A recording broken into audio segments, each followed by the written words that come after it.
we're finally back. It's not Friday. It's Tuesday. It is Tuesday. The reason we missed out on Friday, Quinn, do you want to tell the Cliff Notes version of that story? I'll tell the Cliff Notes. So we're planning on Friday, and we check out the room that we're... Everything's just like normal, Everything's right? just like normal. Yeah. We check out the rooms for our podcast, and I'm like, okay, sweet. So we're gonna do the podcast. And then day of, I'm like, okay, wait. I just want to make sure there's no one like behind us, so we know how much time we have. Right. So I go to check, and it's like all blocked out. And it's like it's closed for fall break, but they did it after I booked the room. So yeah, I'm just and then they didn't like. I'm like, oh man. They didn't bother to tell you that all the rooms were closed until like the day of, right? And right? like I maybe could have known that because like it's fall break, but like also if it let me check it out, then I was like, oh, it'll be fine, and then it wasn't fine, and then it was not fine at all. But it's okay. I mean, we're here, we're doing it. We're here, we're back, we're doing our thing. After a little bit of time off, if you will. But yeah, we're ready to get started. We have a lot to cover, don't we? We have a ton to cover, particularly in the football landscape, but also some other notable sports, which we will get to. But first, I think as we kind of always do, because it's just like it's the season, we got to start with some college football. It is the season for college football. It is the season for college football, and that's probably not going to change very much until football season ends in whenever it ends. Let's like January. Yeah, like January. Whatever. Well, for college football. Yeah, for college football, for NFL in February. But we have a lot to cover. Of course, since we have since we were here last, there have been not 1 but 2 weeks of college football that have passed, correct? Yep, and, that is week 6 and 7. So we are gonna week 6. The big storyline, we want to go more in depth on week 7 because it just recently happened. Week 6, I think the biggest game was obviously the Red River rivalry. Yeah. OU in Texas, right? Of course, Oklahoma coming out with a 4-point victory and at a fantastic game. I watched the end of this. It was like edge of your seat. Anything and everything you could ask for in a game such as that one, like the Red River rivalry, you got. A fantastic game. I think for both teams, Oklahoma just played a little bit better when it mattered the most, I think. Yeah, and turnovers. I mean, Oklahoma had 0 turnovers that game. Texas had 3, and at the end, it was a 4-point game, came down to the last possession. So in reality, it's the turnovers that cost Texas that game. And of course, I think really what allowed Oklahoma to get the momentum and never like fully let it go was Quinn Ewers' early interception it was the first drive of the game, right? It was like one of the first plays of the game. And Ewers throwing that early pick, Oklahoma, albeit with a very short field, sticking it right into the end zone, taking advantage of that, it allowed them to, I think, garner that momentum and never fully at least let it go. Because the game, I say never fully because the game was back and forth throughout. Yeah. But Oklahoma, they played better, and they played better when it mattered most. So for sure, that was the big result of week 6. We're trying to do our quick little recap here of week 6. Of course, the big storylines being Georgia proving themselves against Kentucky, dropping 51 points. They finally look like the number 1 team in the country. Because this whole time people were like, "Oh, Georgia shouldn't be number 1. They're just number 1 because they haven't lost, and because of last year." So people are just like, "Oh yeah, no, Georgia's just gonna be number 1 until they lose. They haven't looked good. Exactly. They go out against a ranked Kentucky team and they absolutely blow the doors off of them. And they looked fantastic that game. It's not even like Kentucky. Like, okay. They were, at the time, according to ESPN, they were at the time 20th in the country. Was that like, I feel like they are by no stretch of the imagination a bad team. I am not completely certain that they deserve that top 25 ranking. I was like on the fence, if you will, But then Georgia just came out and just, like you said, I will borrow your phrase, blew the doors off them. It was unbelievably impressive. Carson Beck looked great. Brock Bowers did his thing. More on him in a minute and his situation. But it was a fantastic performance by a Georgia team that really needed to prove themselves on a national scale, It's hard to say if to prove themselves after winning 2 national titles, but Let me back up. Let me put it like this. no, I understand. I understand Prove what you're trying to say. themselves like this year. How Yeah, about that? This yeah, year, because yeah. like you said, everyone was waiting for a vintage Georgia performance, and up until now, we hadn't gotten one. We just had not gotten one. Mm-hmm. They hadn't really looked the part of a team that had just won 2 consecutive national titles. But now, finally, in this game, we got that. And very impressive to say the least. Very impressive. And of course, your Ohio State Buckeyes taking the win over Maryland, over what was a pretty dang good Maryland team. Yeah. They came into the game undefeated, 5-0, correct? They were, yeah. Both teams were undefeated going into that game. And of course, it was a little. At first, I think it was a little bit dicey. A pretty shaky first half in total for the Buckeyes. It was not looking good, and then second half came out and kind of showed themselves. They definitely showed why they were the better team, why they were the ranked team in Maryland. Wasn't Kyle McCord. I'll say this now, because this is something I've been noticing from him for the past 3 or 4 weeks or so. I think it's it's a theme of his. He starts off slow in the first half, and then in the second half, he's like, okay, I finally got it. And he comes out and it's just chucking the ball all over the place with confidence, poise, consistency, authority, whatever adjectives you want to use. For sure. He has seemed a bit streaky at times where it's like he's either cold or he's hitting everything. Yeah. But the big standout about that Maryland game, and it kind of brought up a concern for this Ohio State team, is the offensive line. Oh, yeah. Ohio State had 62 rushing yards. I believe I think the statistic was the least rushing yards in a win Ohio State has had since, I think it was 2006 or 2007. Wow. So wow. It was just consistent where the running backs it's not the running back's fault when they can't break through a line because there's just nothing there. There's not a single hole because the offensive line was losing the battle at the front, which is not characteristic at all for an Ohio State team, which no, definitely not. Consistently having 5-star recruits, consistently having the stronger lines, the better lines, especially against teams like Maryland.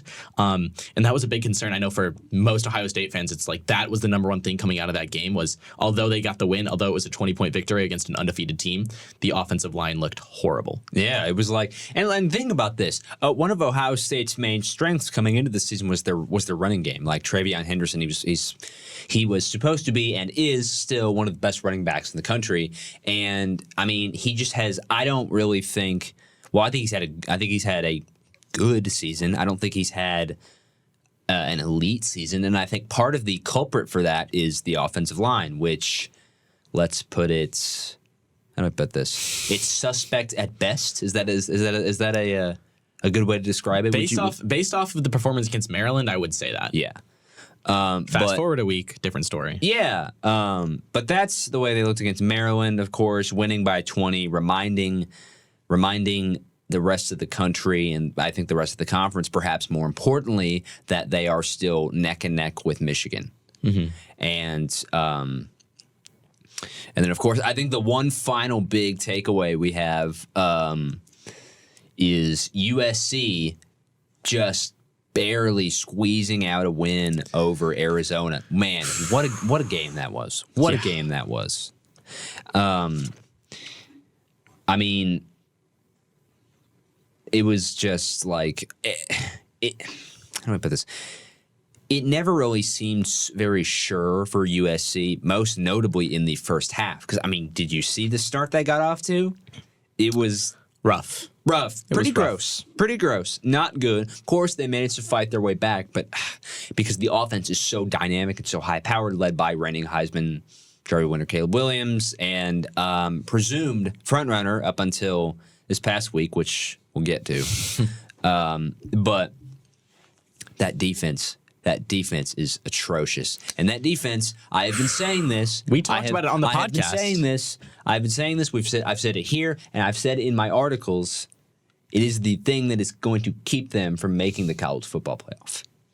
I mean, I don't think you can say it any more than that. Mm-hmm. I don't think it's so bad.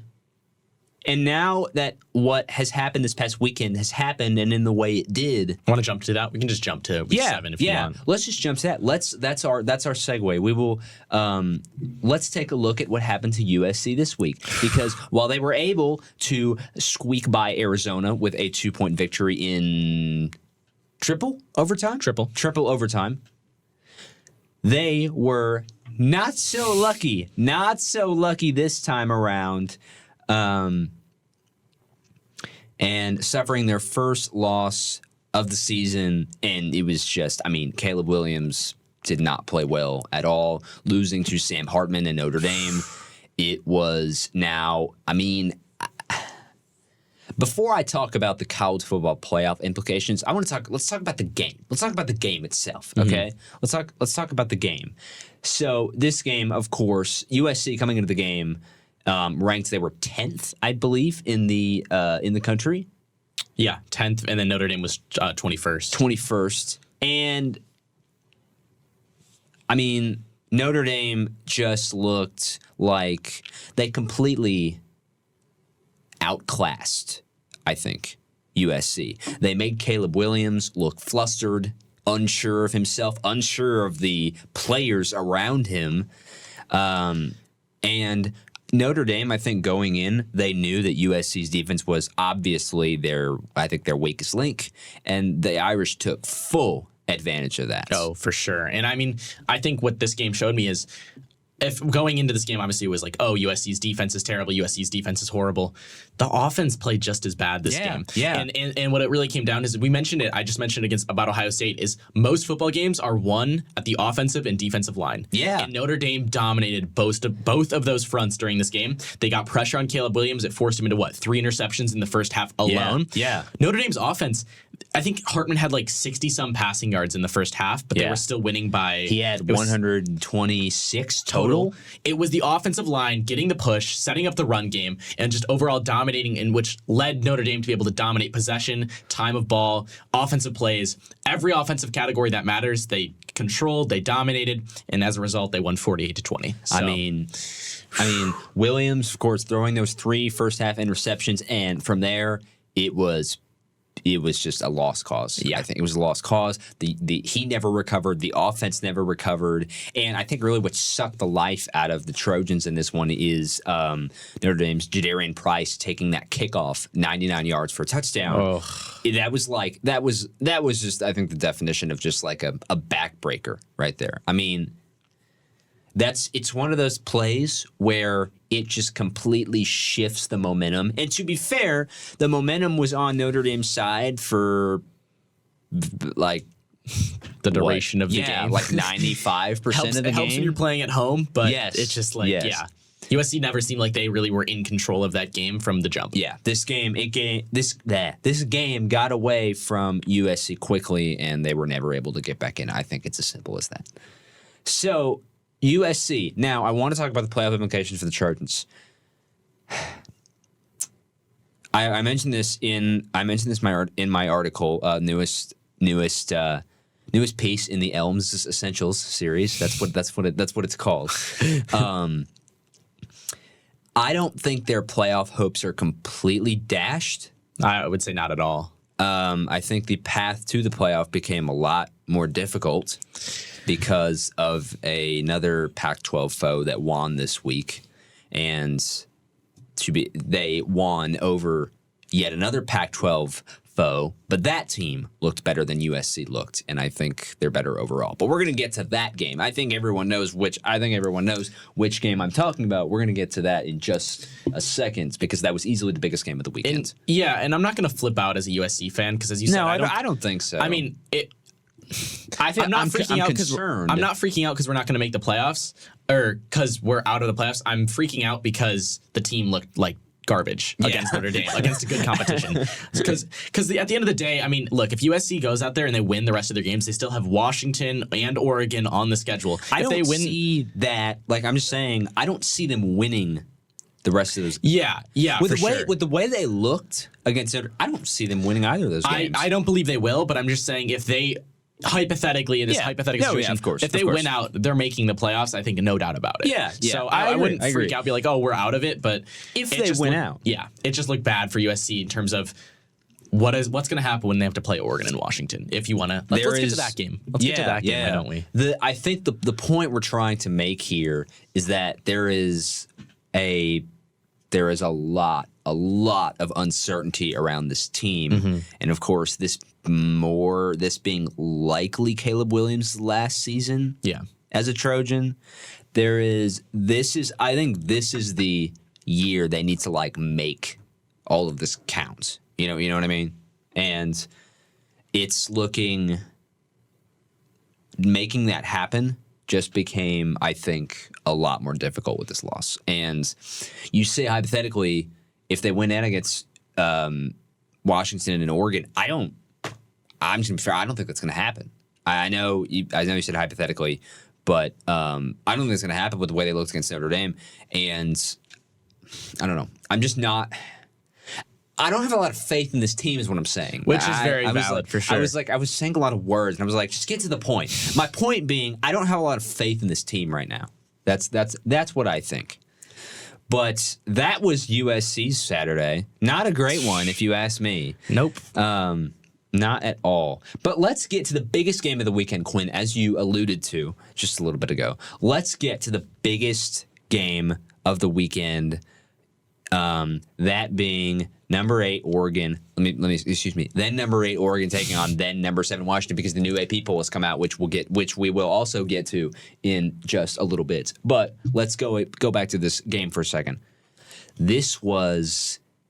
It had so much hype going in, and it more than lived up to those lofty expectations. And just fantastic game all around. I think Bo Nix and Michael Penix both played great. I think Penix was, and I think you will agree with me here. I think Penix was better, and I think he was better when it mattered. Nix led the Ducks down the field and scored with about a minute and a half to go, right? Yeah. And in the game? Yes. Maybe it wasn't a minute and a half. I'm not sure.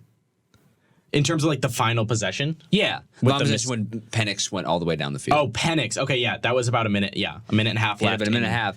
When Oregon scored to go up, they went up 33-29. When Oregon scored, I was like, they left too much time. They left too much time on the clock for Michael Penix. I feel like they should have run the clock down. Yeah. And running back Bucky Irving was having an absolutely sensational game, just as he has done pretty much all season. I will admit, I think Nix was helped out a lot by Irving's production. It helped take some of the pressure off of him. But like, I'm not trying to take anything away from Bo Nix. He was fantastic, and he has been fantastic all season. Threw 2 touchdowns, over 300 passing yards, no interceptions. While Penix he threw 4 touchdowns. He also threw an interception. But that 4th touchdown proved to be the game winner, obviously.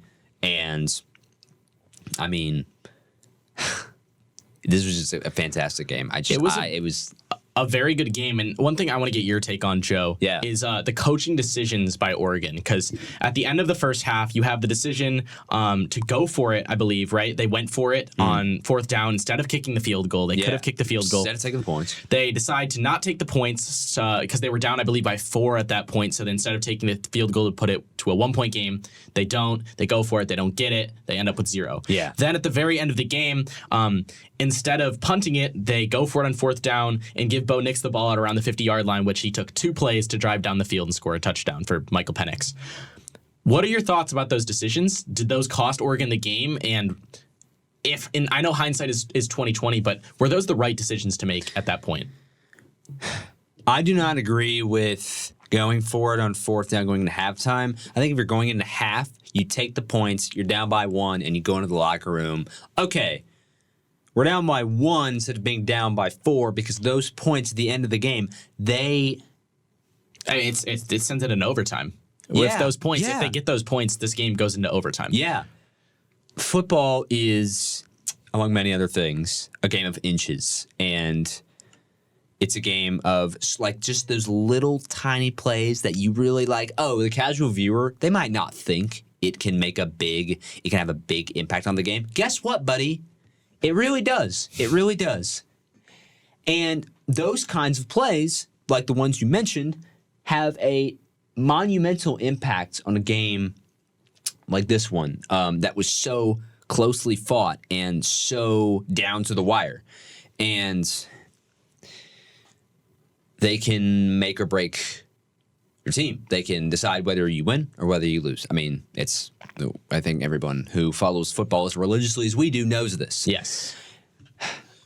I don't agree with head coach Dan Lanning trying to go for it on fourth down. I know he's right before halftime. I know he's an aggressive coach, and I mean, I don't agree with it. That doesn't mean I don't get where he's coming from, because I know I get where he's coming from. I understand why you want to go for it. It wasn't, and it wasn't a very long fourth down. No, it was not. I think it was like 4th and 3 or 4. They were like basically on the goal line. Yeah. So it was not like a crazy decision. I think if you're going in half, you take the points and go into the locker room and like, okay, this is where we are now, right? I think at the end of the game, it's different.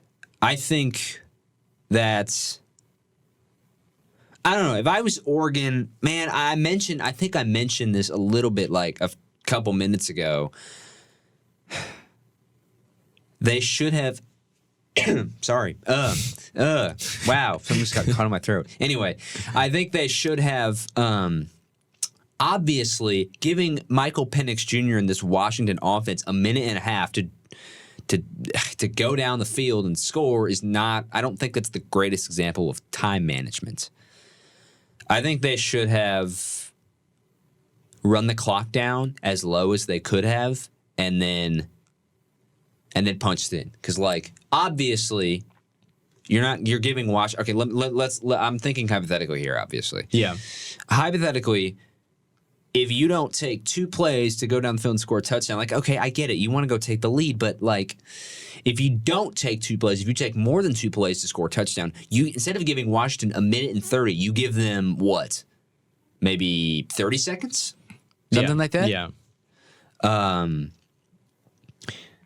So I think, I don't know. I don't really agree with the first half call. I think the time management at the end of the game for Dan Lanning and Oregon could have been better, is what I'm trying to say. I get that. That makes sense. That makes sense. What do you think? What are your thoughts? Agree, disagree, or somewhere in the middle? I think I don't hate the decisions by Oregon. I know that when you're looking back, you're like, oh, that cost us the game. But in reality, this Oregon team, this entire time, both teams, Oregon and Washington, their powerhouses are their offenses, right? Yeah. They are built around the offense. Yeah. So I don't hate the decision that if I'm the head coach and I have this great offense and I trust Bo Nix as my quarterback, why would you not put the game in his hands? By going for it on these plays, you're putting the ball in the hands of your offense, in the hands of the player you trust most on your team, your quarterback. I don't necessarily hate that. Now, did it pay off? No, it didn't. But I understand why you don't want to go send your defense out there and trust the defense against Washington, who has basically carved up the defense the entire night, right? Both defenses are just getting carved up. So I don't hate the decision to go out there, send Bo Nix, send your playmaker out there, and try to basically lock up the game yourself. Yeah. So I don't hate the decisions. Yeah. Hindsight, obviously, everyone's going to blame the coach, but I think that the coaching decisions were fine. And at the end of the day, it comes down to the players. Like if Oregon doesn't miss that field goal at the end of the game, it goes into overtime. It's a whole different game. Yeah. But I think maybe a little bit. I think if in hindsight, if Dan Lanning was like, would we have done things maybe a little bit differently? I think he would have said yes. I think he would have said, yeah, we would have maybe kicked a field goal instead of going for it at the end of the first half. We would have maybe done some different play calls in the judging by what Washington was giving them on defense and what they were doing on offense. But I mean, that's the game went how it went, and Oregon lost, Washington won. And I mean, it was a fantastic performance by both quarterbacks, I think. The only real blemish on Penix's stat line was that one interception.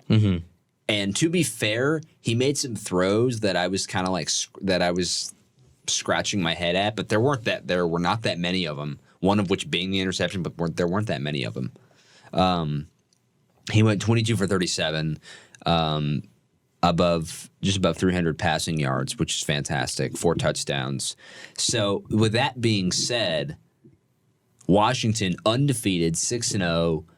Their path to the college football playoff, I think, this is their time to strike. Yeah, for sure. Right now.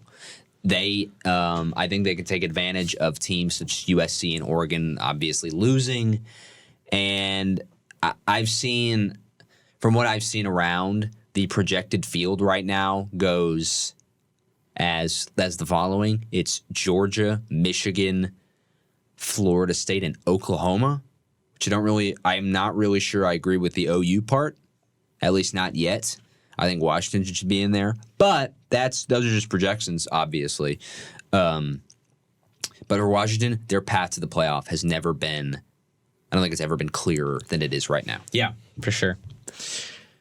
Okay. Rest of the games for that week, we saw most of the other teams at the top of the table in terms of the rankings taking care of business, right? Yeah. So it wasn't a big week in terms of upsets, in terms of, the top of the table, right? We had Georgia crushing Vanderbilt. Yeah. We had that game was a bit like, it looked like Georgia, they got off to a bit of a shaky start, but then they managed to fix it up. But the big news was at a cost, wasn't it? Yeah. Of course, that cost being Brock Bowers' injury, he's going to be out for an extended period of time, could very well be out for the rest of the season. Correct. It was set at 4 to 6 weeks was the report that I saw from Georgia. Yeah, I mean, how many weeks are left in the season? Like 6? Yeah. So I mean, it's going to be week 13? That's is the championship literally weekend? Like the end of that's like literally the end of the year. Yeah, so that's I think is it championship week or it's like the last conference game for everybody. So it's rough if you're a Georgia fan because that's really been Georgia's guy, right? I mean, that's been the guy for Georgia. And he's taken a tremendous amount of pressure off Carson Beck. And it's going to be interesting to see how Beck responds to something like that. Mm-hmm. Yeah, for sure. I mean, for that Georgia team, that's what you're going to be looking at is who can step up to be that guy for Beck because I really don't think that Beck is a premier quarterback in college football. I agree. He has had games where he's played well. I think he can get there. Yeah. He's not there yet. Mm-hmm. And I just think that having Brock Bowers, having a guy who's a seasoned veteran, a guy who will be an NFL player, having him there as a safety valve, as someone you can know is going to find open space, is going to get open, or at the very least take pressure off the other receivers, it is a crucial aspect to a team like Georgia. Missing that is going to be a huge loss. It's a big loss for sure. Okay, looking at the other games, we had Michigan dominating Indiana, although first quarter. That was one quarter. Yeah, stop the count. Hey, after the first quarter, just stop. Just stop. Call it right there. Just call it right there. Indiana, 7-0 win in Ann Arbor. It was beautiful, but unfortunately, that did not happen, Joe. Unfortunately, football games don't work like that. No. As we both know quite well. And, of course, Indiana, they looked exactly how everyone, including us, thought they were going to look. And Michigan looked just about how everyone, including us, thought they were going to look. So Michigan, no problems there. Florida State, obviously taking care of Syracuse big time. Jordan Travis, 284 passing yards. He only threw 1 touchdown, but when you put up 41 points, does anyone really care? It's hard to complain when you put up 41. Ohio State also 41 points. Ohio State as well, 41 points. So beating Purdue. Made us happy. I don't know. It's fun to cheer against Purdue. It is fun to root against Purdue, but here at Sports Talk on Elm Street, we're very unbiased. We are very unbiased. It's something we take pride in. Our objectivity is second to none. So, yes. Ohio State, to put that. Great game against a great opponent in Purdue, right? Oh, absolutely. In all seriousness, Purdue has just been. They have just had not a good season. The wheels have come off, and this game against Ohio State was just another little spark in the fire that has consumed everything. Something I do want to mention from the Ohio State game. I know we talked about against the Maryland game in Week 6. The offensive line looked horrendous. They did look terrible. You cannot say the same about the Purdue game. Ohio State in this game had 161 rushing yards. That's so great number. Great number. Improvement. But the big thing from this game, the big takeaway for Ohio State fans is losing Chip Trayanum from an injury. I'm not officially sure if he's going to be coming back or not. I think it looked like a concussion. I'm not positive that it was officially ruled a concussion. Right. Ohio State was already down going into the game, both Mayan Williams and TreVeyon Henderson. That means Ohio State is down to their now fourth string running back, which is Who is? Dallin Hayden. Okay. Hayden put up good numbers, 76 yards on just 11 attempts rushing. That's pretty good. Averaging That's pretty 7 good. yards a carry. But the guy who was getting really good, actually. the guy who was getting backup reps was Xavier Johnson, the wide receiver. So Ohio State is at the point where so not the guy who plays point guard. No. A different number. Common misconception. A different number 0 for a Common red and mistake. white athletics team named Xavier Johnson. Yes. Yeah. Okay. Yeah. No, that's true. Yes, definitely. But the offensive line did look better. Yeah. Yeah, absolutely. But having a team like Penn State looming and probably the showdown of the Big Ten so far. Yeah. If you're down to your fourth string running back and a wide receiver playing running back, not a great sign. And keep in mind how just how fantastic that Penn State defense is. That defensive line, especially the defensive line and the second unit, the linebackers, are going to be able to. I think, frankly, going into this matchup, I think they're going to win the battle against the Ohio State offensive line. That's my prediction. Will it lead to a definite Penn State win? I don't know. And that's the thing is if Penn State is winning that battle on the line with their defensive line over Ohio State's offensive line, you need a running back that can make up for that. Yeah. TreVeyon Henderson is a guy who, even if there is no gap, he might be able to break one free still. Yeah. And that's why he's so valuable to this team. A guy like Dallin Hayden, we just haven't seen enough, and he's coming in as our fourth string running back for this team, right? Fourth string. He cannot make up for the offensive line in their weaknesses and losing that battle up front. Yeah. So that's why Ohio State is crucial in needing a player that can make up and hide the errors made by the offensive line, especially against a team like Penn State. In other words, he is pretty unproven. He is, I'd almost say, completely unproven. I don't know. Okay, I don't know about completely because he had a good game against Purdue, but that was. No disrespect, but that was Purdue, okay? That was Purdue. Purdue is, I'm just going to say it, Purdue is not on the same level as Penn State. We know this, right? And this battle against the Nittany Lions and their stacked defense, their elite defense, is going to be a completely different animal altogether. So it's going to be very interesting to see how all that shakes out. And I said it again. Obviously, though, it's... Other interesting thing happening in Week 7 is Penn State having a very tough matchup against UMass. Man, the football powerhouse known as UMass. Really difficult. They squeaked it out 63-0. So, I mean, I was stunned they didn't put up 84. Yeah. Really close game right there. Obviously, we are completely kidding. Yeah. Penn State. I mean, why does that even happen? Is that like a Big Ten schedule? That's a Big Ten scheduling thing. It has to be. It's got to be a scheduling thing. They played Illinois in their third game of the year. I think you know more about the Big Ten. I think Big Ten football, Big Ten scheduling, the logistics, if you will, than I do. Because you grew up watching that stuff. Yeah, I mean, and then for Ohio State, it looks bad for that game because Penn State.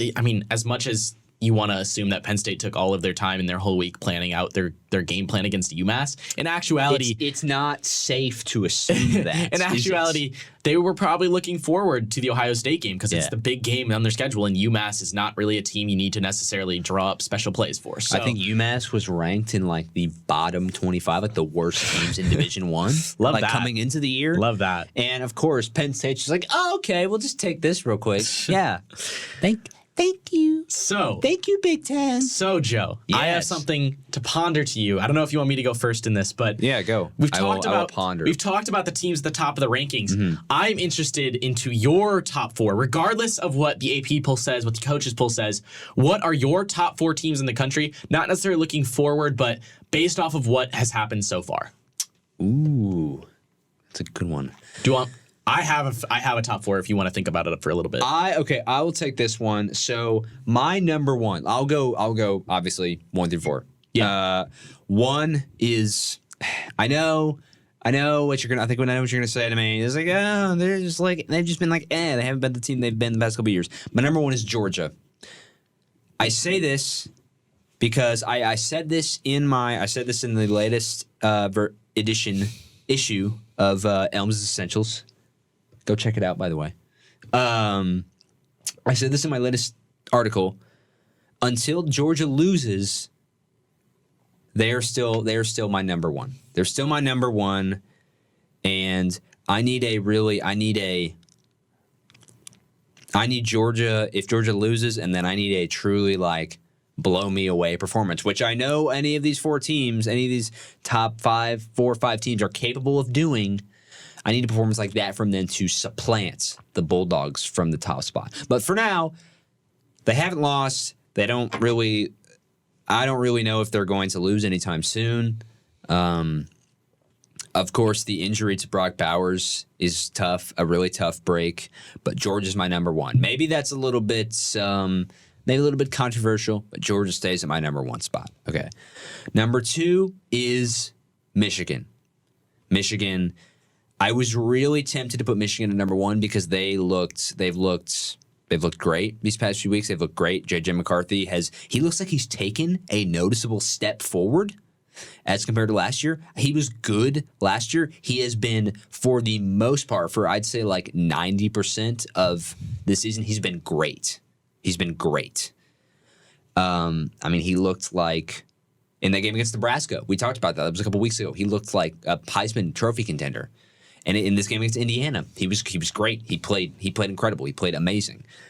But I'm putting Georgia and Michigan almost on the same tier, but just because I'm going to put Georgia just a little tiny bit higher.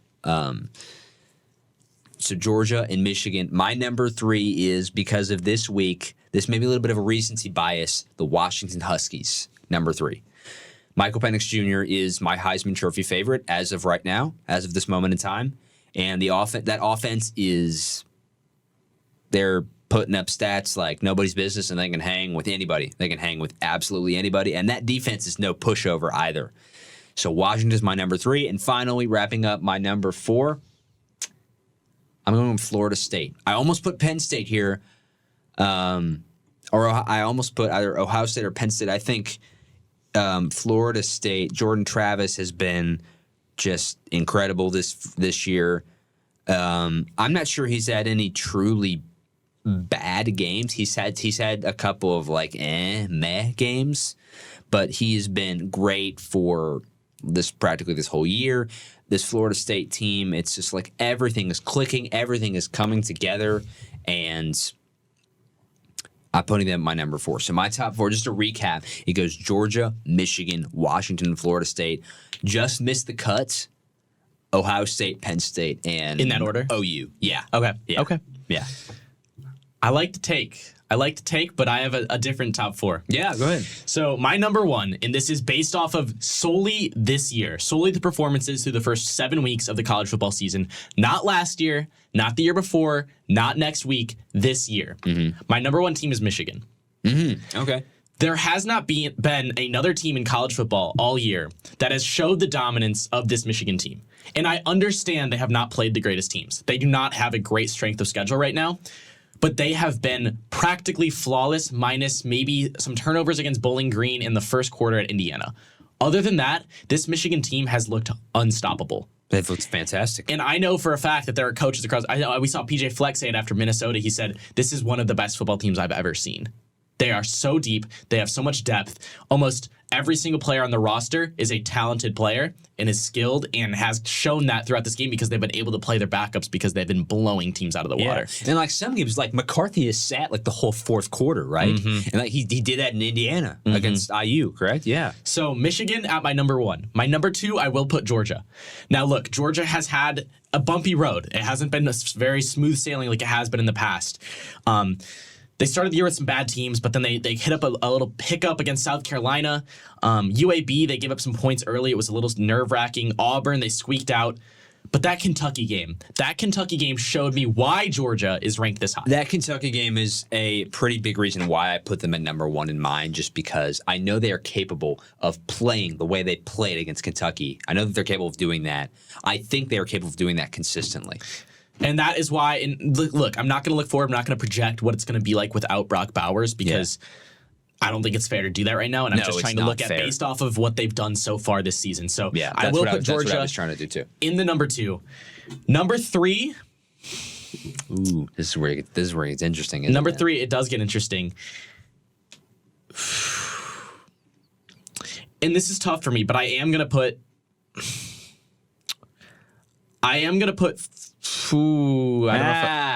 Oklahoma at number 3. Okay. I am going to put Oklahoma at number 3. I was expecting. I'm going to put Oklahoma at number 3 because I think Oklahoma has a very impressive record so far. Yeah. Look, they beat Texas. I think that's one of the best games any team has won this year, maybe the best because, and I'll get this in a second about Washington, but it is not easy to beat Texas in an environment like that. I know it was neutral, but it was in Texas still. Neutral. It was in Texas still. Neutral, quote unquote. Yeah, neutral, quote unquote. And that Oklahoma offense is a powerhouse. It's a machine. And on top of that, their defense has played very, very well. Now, I understand they give up 30 points to Texas, but that Texas offense is one of the best in college football. I mean, it's like it is.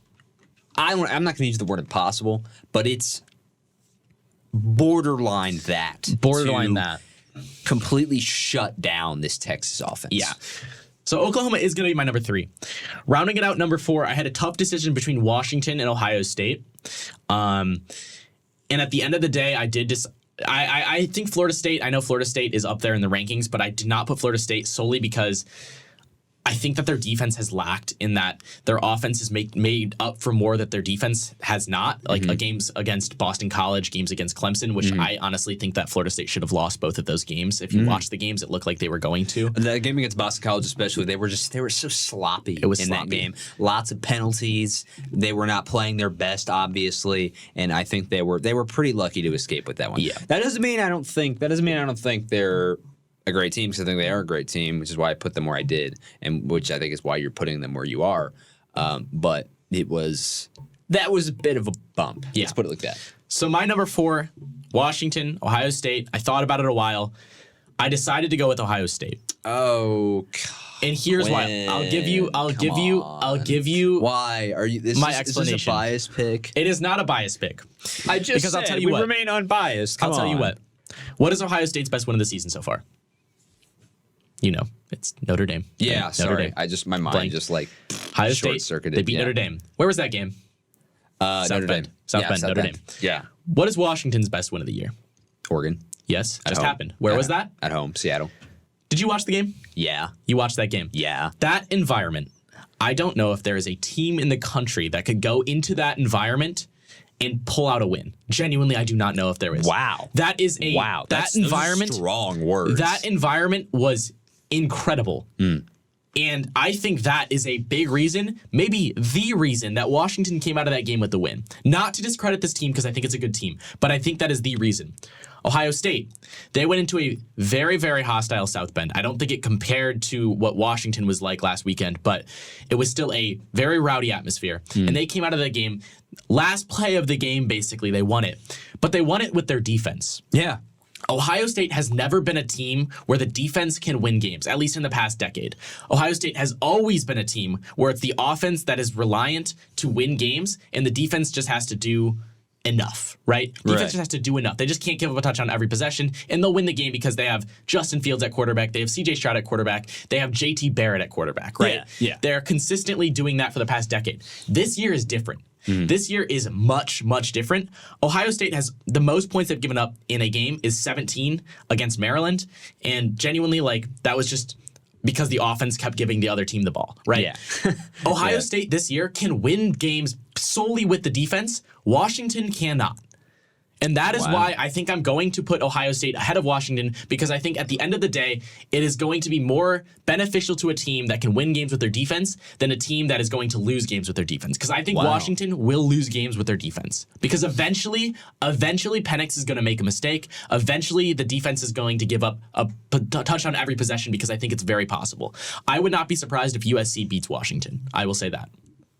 Wow. That is my top 4. I will put Washington number 5, and I think I'm going to put Florida State right behind them at number 6, although those two could flip-flop. But at the end of the day, I think Ohio State's defense is something that's not being talked about, because I think defense is very, very, very, very valuable, especially in college football. And Ohio State is one of the few teams other than Michigan that has showed that their defense can be consistently stingy to whoever they play. Wow. That is... Are you lost for words? Yeah, a little bit, actually. Wow. Dang. That is... I don't even know what to say. I'm trying to come up with an appropriate adjective, but I can't do it. Anyway. Okay, let's change the subject. Let's talk. That was I have to applaud you for that, for your take and that your explanation. That was beautifully, impeccably said. I had that cooked up. It was Joe. He cooked. I was ready for that. Someone cooked here. I cooked. He cooked. Do you want to move on to the pro? Let's move on to pros. But let's move on to the NFL. No, just kidding. Whoa. We're not talking about the NFL. Oh, we're not. We're not talking about the NFL. What are we talking about? We're talking about the MLB playoffs. Oh yeah, that's what we're talking about. We're talking about the Major League Baseball playoffs. See, I can get behind that. Listen, what we decided is we're going to do this again on Friday, right? Because because of fall break, the time's all screwed up. We'll talk about NFL. We're talking about NFL on Friday. We will save that for Friday. We'll save the recap, and obviously the Sunday is going to be 2 days from when we do this again. Mm-hmm. So it'll be closer. Of course, the MLB playoffs are right smack dab in the middle of the championship series. Series? What is the plural of series? It's just we series. said this. I looked it up. It's just series. It's just series. The championship series. Yeah. And so let's just go over real quick. I'll go over where we stand right now before we get into actually talking about what we think is going to what's going to happen from here on out. Do it. The Texas Rangers. Let's talk about the ALCS and the Texas Rangers. They're up 2-0 on the Houston Astros. I mean, the Rangers have game 1. I think they played a lot better than they played in game 2 because they kept letting the Astros back into the game in game 2. Of course, they had some really solid bullpen pitching that I can't even believe I'm saying that. Solid bullpen pitching has been a theme for this Rangers team for the past 2 games. Yeah. It has not been a theme for the season. A whopping 2 games. They've been great for how long? Oh, just the past 2 games. Nothing too crazy. But, I mean, I think we got to get it up for this Texas bullpen. They were doubted. They had their backs against the wall, and they came out and just put this vaunted Astros lineup away. And now the Rangers are going back to Arlington, up 2-0, which is I think this is easily the most surprising result. When I say I did not think this was going to happen, I was just like, I would have been like stunned if this happened the way it did, and look what happened. It happened just the way it did. Rangers up 2-0, and I am like, I'm pretty stunned. I'm surprised the Astros didn't even win a game at home. Yeah, like, no, that was shocking. That's how for a team I don't know about that. I don't think they got like crushed.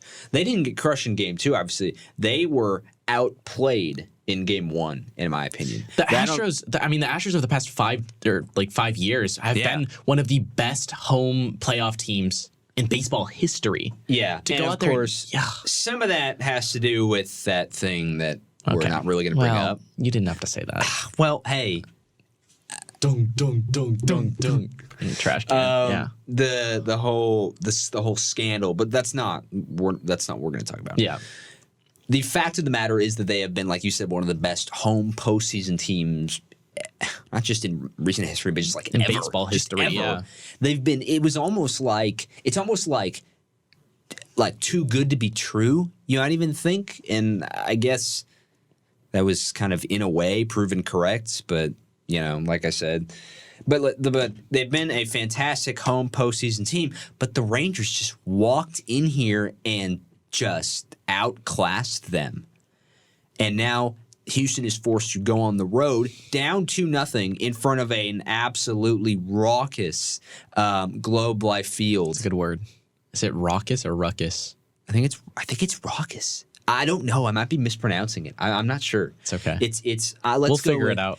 It's eventually. An absolutely electric Globe Life Field, and If you're the Astros, I think this is a nightmare situation. This is like red alert. Yeah. Like this is like you need to. You've taken the glass off the panic button, and you're just. I'll say this: I don't think the Astros are out of the series, but I think if they go down 3-0, I don't think It's done. If they go I down don't think they 3-0, come I think out. this is over. Yeah. Yeah. I don't really know if I should be talking about baseball because I had 1 for 4 on my divisional series predictions. Hey, I mean, it's a clean slate now, okay? It's a clean slate now. We did those predictions. I was all confident, and then I started watching baseball, and I was just like, I was watching the playoff games, and I was just like, man. Like, I feel like they heard these are wrong. I feel like all of these teams heard me and are just purposely trying to fail me. And it just goes to show you that baseball is so unpredictable. I think of all sports, baseball's got one of the most unpredictable, particularly in the playoffs. Particularly in the playoffs. The playoffs are so it can go any which way, and you don't even know. It's so different. Like some teams, like the Orioles, right? The Orioles, their whole thing was like they're a come from behind team, whereas the Rangers. Remember what I said about them?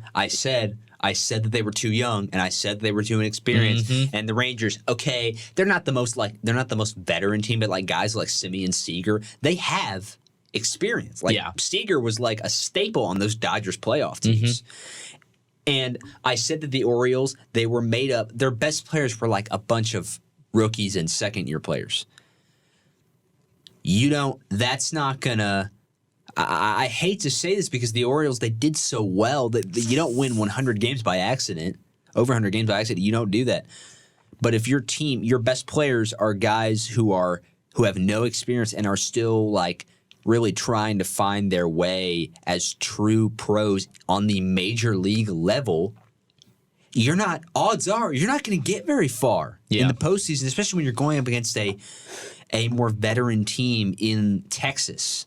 And look what happened in the ALDS. I mean, the Rangers were the better team throughout that whole series, and it's looking like the exact same story here in the ALCS. Frankly, I am stunned that this series has gotten off to the start that it's gotten off to. Oh, for sure. I mean, it was 2 very, very impressive victories. In Game 1, the Astros, they barely even... There were points where they didn't even look like they wanted to be in the game almost. Maybe that's a little harsh, and but in that game, the Astros were never out. It was a 2-run game, right? The game finished 2-0. They were never out of the game, yet it just felt like time and time again they weren't able to get themselves put themselves in a position to actually win it. It was you absolutely need to do it in the playoffs. And the Astros, they were just they just didn't. They just couldn't. They didn't. I don't know what else you want me to use. They just couldn't do it. They didn't do it. And that's why Texas, I think it's one of the big reasons why Texas has taken these first 2. Yeah.